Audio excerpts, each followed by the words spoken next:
আমরা বিভিন্ন জায়গায় বেশ কিছু অসঙ্গতি লক্ষ্য করছি। আমরা সেই অসঙ্গতিগুলোর কথা যদি বলি, প্রথমেই আসে প্রাক্তন শিক্ষার্থীদের কথা।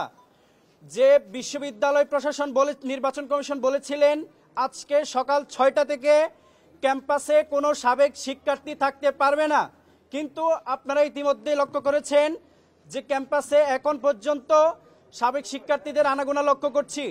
বিভিন্ন ভোট কেন্দ্রের পাশেই তাদের অবস্থান দেখতে পাচ্ছি। এই বিষয়টা আমাদেরকে একটু চিন্তার মধ্যে ফেলে দেয়।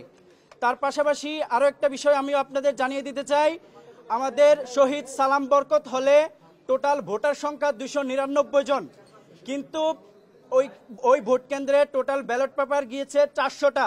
এই যে 101টা অতিরিক্ত ব্যালট পেপার কেন গিয়েছে সে বিষয়ে ওই ভোট কেন্দ্রে যিনি দায়িত্বে আছেন তাকে জিজ্ঞেস করা হয়েছিল 101টা অতিরিক্ত ব্যালট পেপার কেন এসেছে। তিনি সেটার যৌক্তিক ব্যাখ্যা দিতে পারেননি, বলে যে কেন এসেছে তিনি জানেন না। এ হলো বিষয়। আমরা বিশ্ববিদ্যালয় প্রশাসন যেদিন ব্যালট পেপার ছাপিয়েছে ওই দিন আমরা খবর পেয়েছিলাম বিশ্ববিদ্যালয় প্রশাসন 10% অতিরিক্ত ব্যালট পেপার ছাপিয়েছে। আমরা ওই দিনই বিশ্ববিদ্যালয়ের যে নির্বাচন কমিশন আছে ওনাদের জানিয়েছিলাম যে 10% ব্যালট পেপার অতিরিক্ত কেন। ওনারা জবাব দিয়েছিলেন যে আসলে কিছু ব্যালট পেপার হয়তো নষ্ট হয়ে যেতে পারে, এই কারণে ওনারা যুক্তি দিয়েছিলেন। কিন্তু ওই দিন আমাদের সাথে বৈঠকের পরে সিদ্ধান্ত হয়েছিল কোনো ভোট কেন্দ্রে অতিরিক্ত কোনো ব্যালট পেপার যাবে না। কিন্তু আজকে যেহেতু শহীদ সালাম বরকত হলে 101টা অতিরিক্ত ব্যালট পেপার গিয়েছে, সে বিষয়টা আমাদেরকে একটু চিন্তার মধ্যে ফেলে দেয়। তার পাশাপাশি ডোপ টেস্টের একটা বিষয় ছিল, যেটা গতকাল রাতেও আমরা বিশ্ববিদ্যালয় প্রশাসনের কাছে আলোচনা করেছিলাম যে বিশ্ববিদ্যালয়ে যারা নির্বাচন অংশগ্রহণ করছেন তাদের অবশ্যই ডোপ টেস্টের প্রয়োজন। সেজন্য বিশ্ববিদ্যালয় প্রশাসন ডোপ টেস্টের আয়োজন করেছিল, কিন্তু ডোপ টেস্টের রেজাল্ট এখন পর্যন্ত নির্বাচন কমিশন প্রকাশ করেনি এবং বলা হয়েছিল যারা ডোপ টেস্টে অংশগ্রহণ করবে না বা পার্টিসিপেট করবে না তাদের রেজাল্ট বাতিল হবে। কিন্তু এখন পর্যন্ত আমরা খবর পেয়েছি অনেকেই ডোপ টেস্টে অংশগ্রহণ করেনি, কিন্তু তাদের কোনো তালিকা বিশ্ববিদ্যালয় নির্বাচন কমিশন এখন পর্যন্ত প্রকাশ করেনি। তার পাশাপাশি আমরা যারা ডোপ টেস্টে অংশগ্রহণ করেছি তাদের যে রেজাল্ট পজিটিভ নাকি নেগেটিভ এ সংক্রান্ত কোনো তালিকা বিশ্ববিদ্যালয় নির্বাচন কমিশন দেয়নি।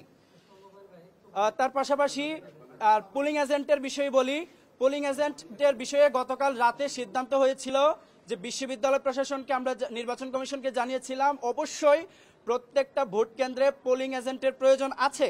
সেই প্রেক্ষিতে গতকাল রাতে ইনস্ট্যান্ট সিদ্ধান্ত নিয়ে একটা প্রজ্ঞাপন জারি করা হয় যে অবশ্যই প্রত্যেকটা ভোট কেন্দ্রে পোলিং এজেন্ট রাখবেন।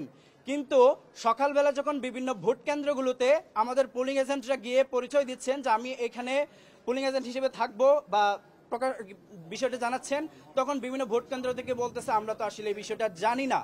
আমার প্রশ্ন হচ্ছে বিশ্ববিদ্যালয় প্রশাসন নির্বাচন কমিশন যেখানে প্রজ্ঞাপন করে জারি করে দিয়েছেন এটা সবারই জানার কথা, কিন্তু বিভিন্ন ভোট কেন্দ্রগুলোতে বলা হচ্ছে আমরা আসলে জানি না।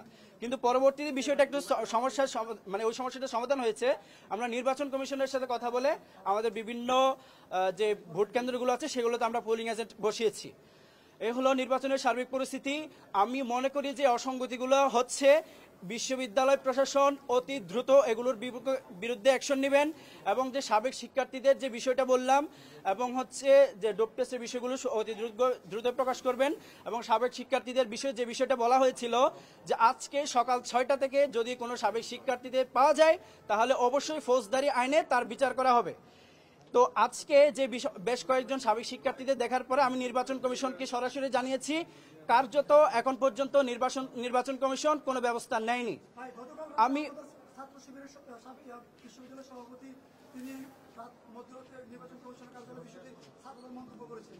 আমরা ওই সময় বলেছি যে আমাদের ভাই যিনি গিয়েছেন উনি হচ্ছে পর্যবেক্ষক রাখার বিষয়ে তিনি সরাসরি কথা বলতে গিয়েছেন, বুঝতে পেরেছেন। কিন্তু তার পাশাপাশি যখন আমরা দেখতে পেয়েছি ছাত্রদলের বিভিন্ন নেতারা যারা ব্যালট বক্স যখন নিয়ে যাচ্ছে ব্যালট বক্সের পেছনে পেছনে যাচ্ছে, তখন ক্যাম্পাসের একজন সাংবাদিক এটা একটু ভিডিও করছিলেন। ভিডিও করার কারণে ওই সাংবাদিককে জেরা করা হয় এবং ওই সাংবাদিকের মোবাইলে যে ভিডিও করা হয়েছিল সেটা ডিলিট করা হয়। ওই সাংবাদিক নিজেকে একটু শঙ্কার মধ্যে রাখছেন যে ওই সময় যে তার মধ্যে শঙ্কা তৈরি করে।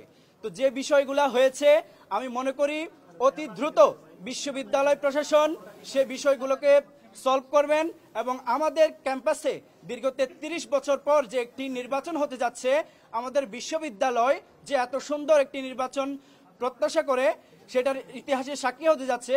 তো আমরা মনে করি নির্বাচন কমিশন অবশ্যই একটি অবাধ, সুষ্ঠু, নিরপেক্ষ, নির্দলীয় নির্বাচন আমাদেরকে উপহার দিবে, আমরা সেই প্রত্যাশা রাখি। এবং যদি আমরা এভাবে একটি অবাধ, সুষ্ঠু, নিরপেক্ষ নির্বাচন উপহার পাই, আমরা মনে করি বাংলাদেশ ইসলামী ছাত্র শিবির সমর্থিত সমন্বিত শিক্ষার্থী জোট প্যানেল পূর্ণাঙ্গভাবে জয়লাভ করতে পারবে বলে আমরা প্রত্যাশা করি। না, ছাত্রদল যে অভিযোগ দিচ্ছে, ছাত্রদল যে অভিযোগগুলো দিচ্ছে, স্পেসিফিক কি অভিযোগ সেটা বলতে বলবেন। ভয় ভীতি দেখাচ্ছেন আমাদের বিশ্ববিদ্যালয় সভাপতি কারো কাছে? গতকাল রাতে শুধু বললাম, গতকাল রাতে নির্বাচন অফিসে গিয়েছিলেন, শুধু অবজারভার যে রাখা হবে কি হবে না, পুলিং এজেন্টের বিষয়ে কোনো সিদ্ধান্ত দিচ্ছে না নির্বাচন কমিশন, এই বিষয়ে কথা বলতে গিয়েছিলেন, এছাড়া আর কোনো কিছুই নয়।